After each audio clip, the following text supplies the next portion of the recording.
be here. This is my first time on stage without all the dollar bills coming at me. I'm just kidding. I'm a combat veteran. I spent 13 years in the Army. I did a 15-month deployment to Iraq, so now you know why the war took so long. I'm retired now, but I miss it sometimes, I'm not gonna lie. You know, I miss dressing up in uniform and having random people come up to me and say, thank you. Because that is always so awkward. What are you supposed to say? You're welcome? That's what I said.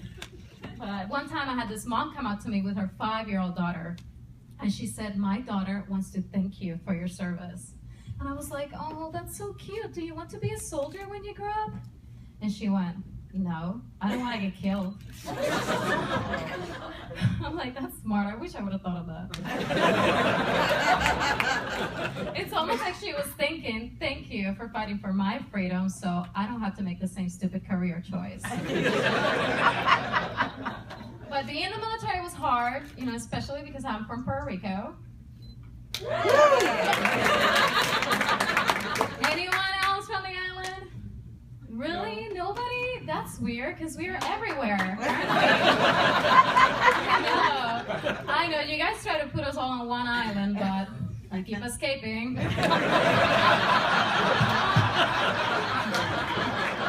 I know what you're thinking. You're like, I'm sorry, didn't she say she was from Puerto Rico? And I am, but I'm here now. I don't care what happens to the rest of them. I'm with you. I don't want any more of them coming to the States. I mean, when I joined the military, who did you think I was trying to get away from? But, you know, it's hard, you know. I'm also just learned that I have an accent. Yeah, I couldn't hear it myself, but I had to record myself to get ready for this show. So when I played it back, I was shocked to hear how horrible I sound. Especially because in my mind, I thought I sounded like Christina Aguilera when I sang in the shower. But I probably sound more like J-Lo at a live concert. I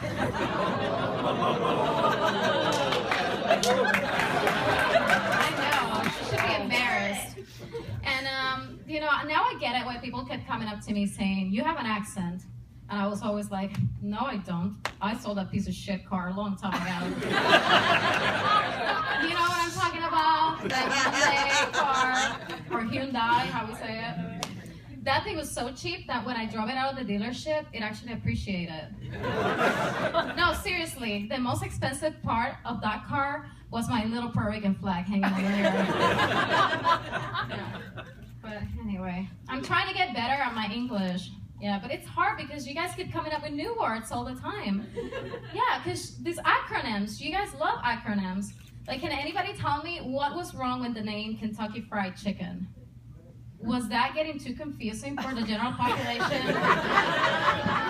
Were people coming in and ordering like salads, like asking to view the gluten-free menu? They're like, no, we gotta change this. We gotta make it straightforward. We're gonna call it KFC now. You know, short for killing fat chicks. The worst offender, though, is the International House of Pancakes. I didn't know that was the name of the restaurant because you don't write that on the building. You write IHOP. So I was sitting there waiting in the parking lot, and I saw these fat people coming out. And I was like, oh no, like, screw this, Jim. But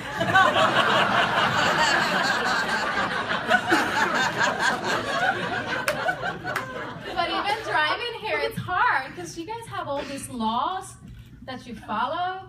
Yeah, like all these signs everywhere, these road signs. Like, I saw this one that said low-flying aircraft, and I'm like, great, what am I supposed to do, duck? And then there's this little sign that has a cute little deer on it, suspended on the air. Like, what the hell is that supposed to be? Watch out for flying reindeer? Don't you guys think you're taking your little Santa Claus fantasy a little too far? I mean, I've heard that you guys would do anything for your kids, but this is getting ridiculous. You know, and this bike lanes, you guys seen these tiny little lanes? They're so dangerous. They're in the middle of this huge road, and then they have all these cars going around it really fast. And then you guys like to draw the little bicycles on them. When I first saw it, I was like, man, you really need to get rid of this. Look at all these cyclists dying everywhere. I don't know. To me, I just think that road signs are just a huge waste of money. I don't know. Back home, we don't even bother. I mean, granted, I don't know if it's that the government of Puerto Rico doesn't put any signs or if they just keep getting stolen.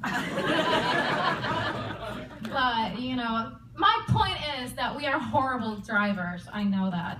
But it's because we can't see very well when we're driving with that stupid little flag hanging on our face. Well, thank you. That's all I got.